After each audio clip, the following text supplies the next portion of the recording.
20 years from now, they'll be speaking about the period that we're living now, of the great something. And I don't know what the something word is yet. You know when the Great Depression became to refer to the 1930s? In 1955, when it was safely behind us. We are in the middle of it today.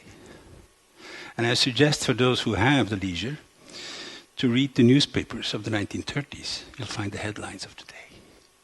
We're in full denial. Anyway, that's the worst of times. And we're still in denial about it. It's also the best of times. I looked at 5,000 years of written history on money systems. And the sad conclusion is that there has never been preventive change in the monetary domain. One needs to wait until the previous system has died, that it has lost completely credibility, and then one builds up something new.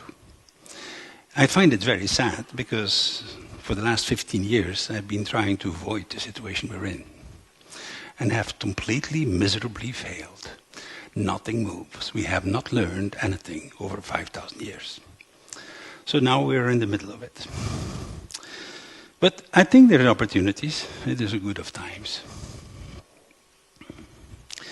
Well, first of all, how many of you have actually ever had a course of economics?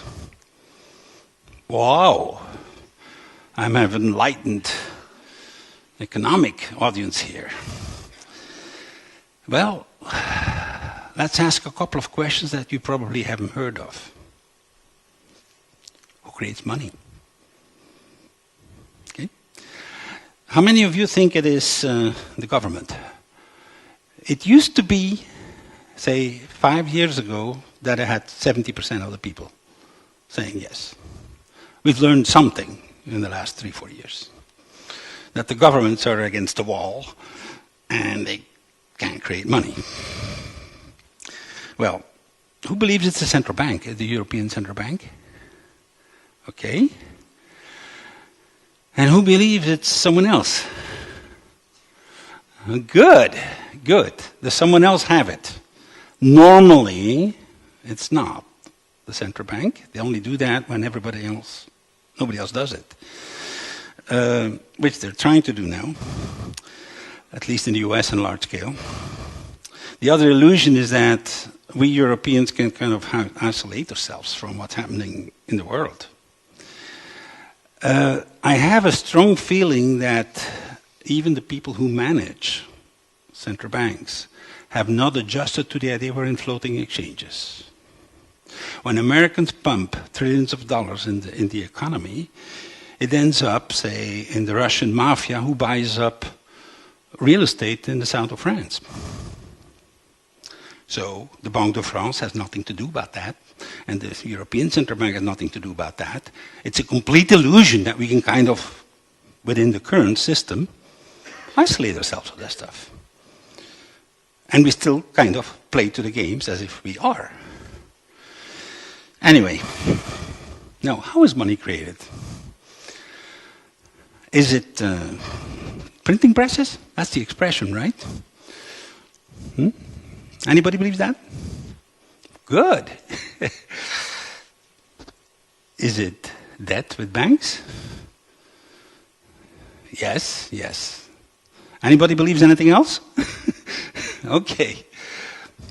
Anyway, every euro you have seen, every dollar you have seen, every yen you have seen is someone's debt. It can be government debt, it can be corporate debt, it can be private debt, but it is debt. If the entire world tried to reimburse their debt, and if you read the newspapers that they're always talking, assessing whether you're going to reimburse the debt, it is impossible mathematically. Mathematically. Why? When the debt is created, the interest is not created. So if everybody reimbursed their debt, nobody would be able to pay the interest. Okay? So everybody goes bankrupt. So we are in a very strange system. Now, is there somewhere a law that says that if you use something else than euros, you're going to prison? Okay, how is it that we only use one currency? And in the old days, every country had one currency. You know, now we have a euro, one currency. That doesn't make the difference. Only one currency is the real currency. Is that because it's better? Is it nicer reprinted? What's the story here? Okay? So, how is that monopoly enforced? Is there a law? Anybody believe that? Nobody believes that. Wow. Okay, let me ask the next one. Is it by taxes? All right. So I'm concluding that there's one person who knows. That you was never told in any of the courses of economics you ever had. Since 1971, officially, and since I would say the late 19th century de facto, all money that exists in the world, all bank debt money, is called fiat money.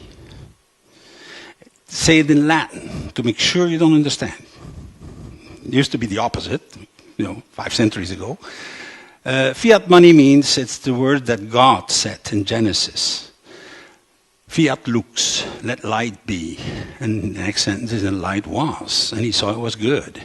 It is the capacity to create something out of nothing by the power of the word. Wow. All right? So, next time you see your banker, kneel down. So that's where we are. Now, there you had a course, right? Everyone has heard in their course of economics, and everybody in this room had actually a course in economics, apparently. So, what is money? Well, here is what they usually say. Right? They say it's a unit of account, a medium of exchange, a store of value. That's the classical stuff. That's not true. That's not what money is. That is what money does. You understand the difference? If we didn't have a word for saying transport, and we only had horses, would anybody ever have thought about a bicycle or a car? You can't even talk about it. You would have been improving horses, wouldn't you? So by defining it as functions, everything is covered. We don't need anything else. Everything is fine. Right? Here's my definition. Money is an agreement.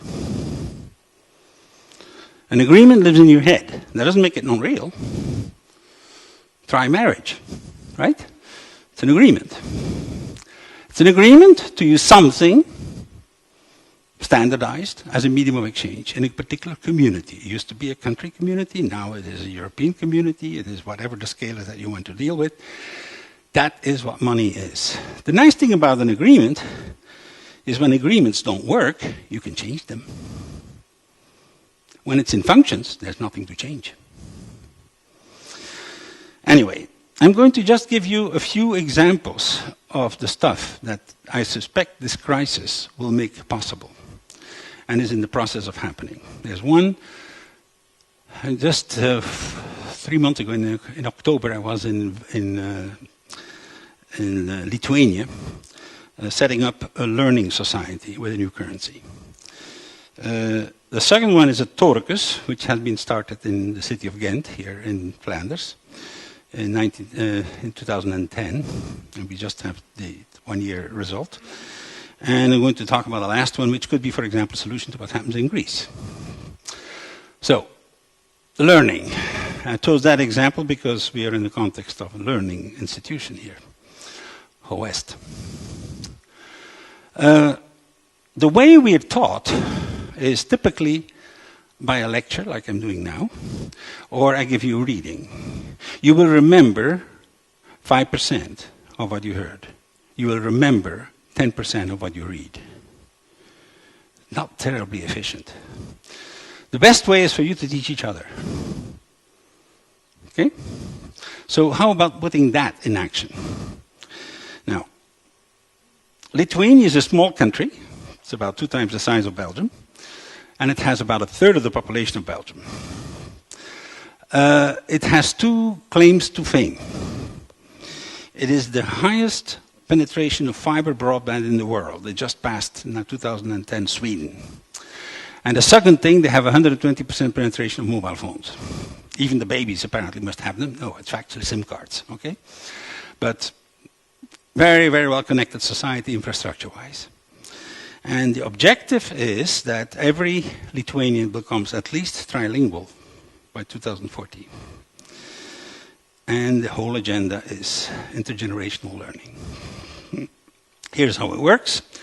We set up a Lithuanian Learning Foundation.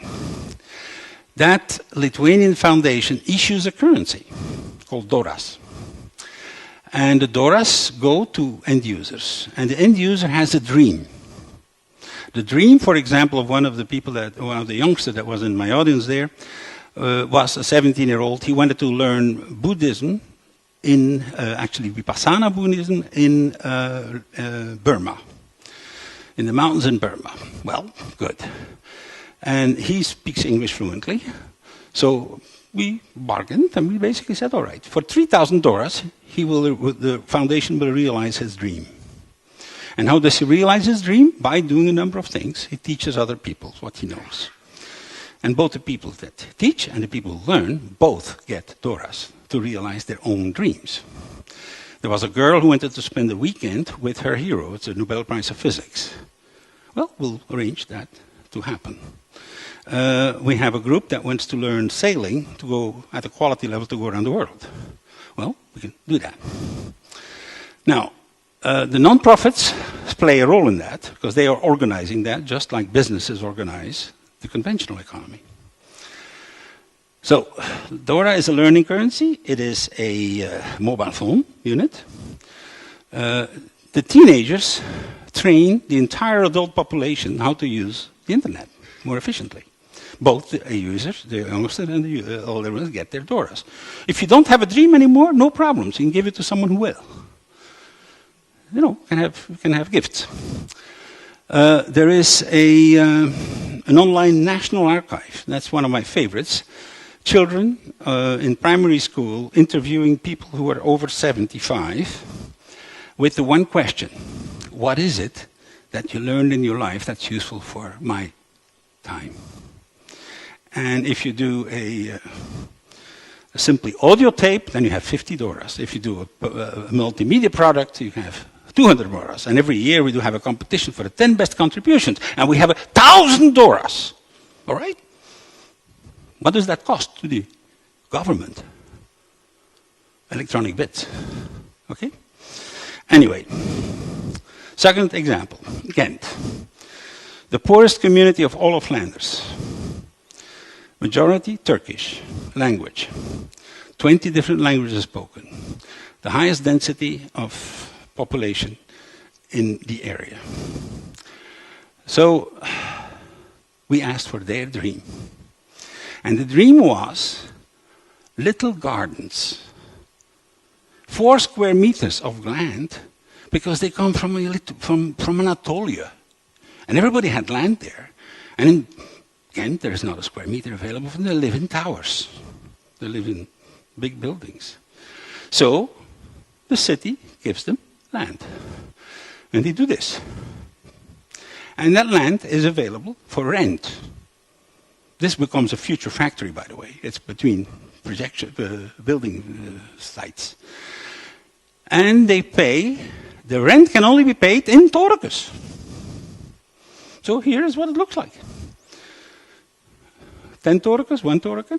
And with that, you can buy stuff, not only rent your little garden, but also buy fresh vegetables, buy low-energy lamps and stuff like that in the shops. And you create a whole economy, a local economy that doesn't exist otherwise. How do you earn these Toricus? By doing, first of all, cleaning up the neighborhood and keeping it clean. By putting flowers on the side, on the street side, on your window. You get 100 Toricus for that. Here is planting a common area. Results, 50,000 Doricus have been earned.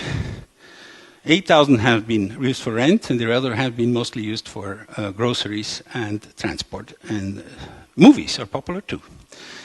Now,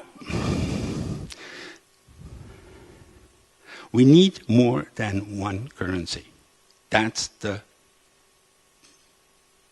consequence of having a single rail to deal with issues. But we need to get out of the box. And that box is belief that you need everything with a single currency. Here's what Greece could do. Why does Greece not stay in the euro for everything that's international? Tourism, shipping, imports and exports of goods and services with the rest of Europe, and create a second currency, exactly as you were talking about, civics. Okay? A civic is issued by the government. Okay? And it gives it value by requiring a contribution in it. Just like they do for the euro. The result? Here's what we do today. You have a cooperative economy that is starving to death. It's only funded through non-profit organizations and some subsidies. Here's the alternative. You still have a competitive economy, you create a cooperative economy. You still pay your taxes on the competitive activities. But the government also asks, the city government asks for civics. And who creates the civics? The city. That's simple. You solve your problem. You can solve, instead of actually starving everybody to death, which was happening in Greece, this is a systemic solution. Conclusion. That's not new. Second reason. We are in systemic failure, slow motion, as we speak. The next one, after the euro crisis, is going to be this. The interesting part of this is not the artistic value, it's the origin. Third reason, we are dealing with the value shifts. All patriarchal societies have always done what we do today, impose a single currency with interest rates. And that has created the industrial age. Without it, it wouldn't have happened. However, it also is the boom and bust cycle. It concentrates wealth, and it's incompatible with community. Every matrifocal society has a dual currency system. You have the same kind of patriarchal currency for long-distance trade, people you don't know, but you have a second currency that you use in your own community. And that is created by the people themselves. We have had this for more than 1,000 years, actually 1,600 years, in Egypt. The secret for the Egyptian economy was there. We had it in the Central Middle Ages. When our cathedrals were built, they were funded with this dual currency system. And they were honoring a woman or lady. And the final reason, the solution, the classical solution in the situation we're in now, is getting ready for war. That is how we have ever done it so far. I think it is time to get out of that particular railroad track.